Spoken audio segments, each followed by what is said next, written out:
Did you know that on average businesses lose 10% of their customers each year? But here's something really astounding. 2/3 of those losses are voluntary. Your customers chose to leave your business for another, and they took with them the revenue and profits that you worked so hard to get.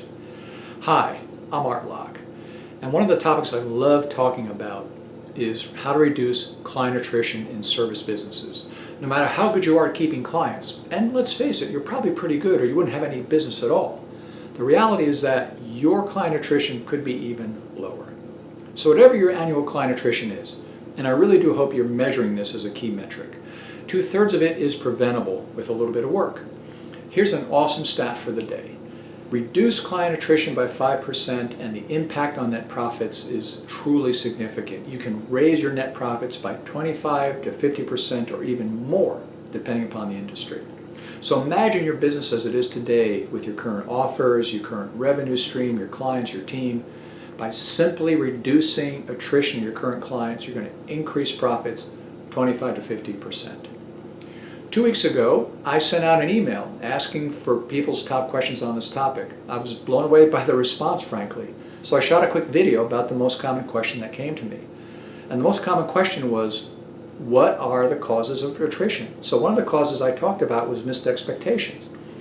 You simply didn't deliver what the customer thought they had paid for. This is particularly an issue when the customer has a role to play or your service is very complex. You have to do a good job of setting and managing expectations. So let me talk a bit about an example. I worked recently with a title and closing company on this very issue. Buying or selling a home is a classic example of a place where the customer has a big influence in the outcome of the process and can really derail it if you don't have good expectations in place. We shared with the client 5 ways to kind of go tackle this. I want to share them with you right now. 1, be honest. All customers enter business transactions with expectations, and frankly, sometimes they're unrealistic. Explain what you can and can't do in a straightforward manner. Commit to the typical customer experience, not the ideal one. 2, tell them what result they can expect. Your customers have a need they think your business is going to solve. Be very clear about the results you intend to produce for them using SMART criteria: specific, measurable, achievable, realistic, and time-bound. 3, explain how the process works. Customers may have misplaced understandings about how your business actually runs. Be clear about what will take place, by when, and who's responsible for the work, especially if the customer has a role. 4, provide them with options. Customers like to be in control of their experience with you. If possible, offer them options for how and when they'll be serviced. Doing so sends a really strong signal that you value their time, money, and convenience, and that will strengthen trust and carry you through minor disruptions or disagreements. And last, over-communicate. From the moment you engage your customer, make sure you're keeping up to date on the progress of fulfillment, so there's absolutely zero question in their minds about your commitment to deliver on exactly what it was they bought from you. These are very tangible steps you can take to reduce customer attrition and eliminate a very common cause of customer dissatisfaction. Reducing client attrition is an awesome topic for service businesses.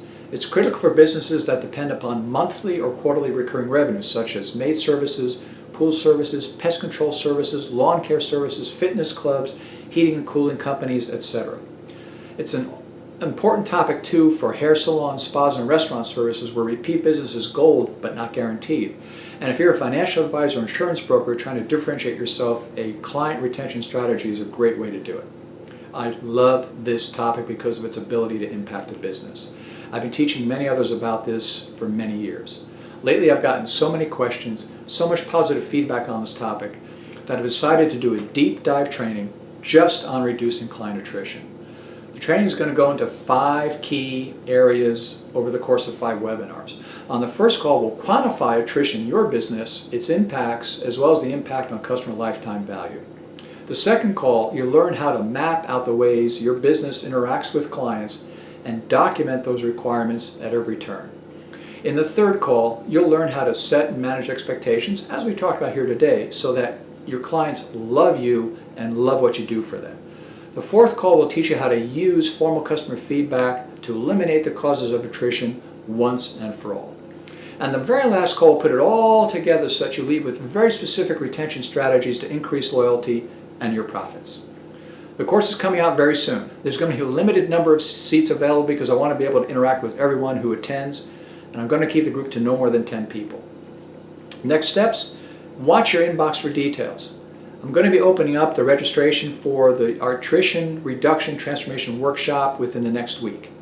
So that brings us to the end of this video today, but I would ask one more thing of you. Please leave a comment, call me, email me, whether you like it or dislike it. Either way, I'd love to hear from you. I really want to thank you for listening, and I want to wish you much business success.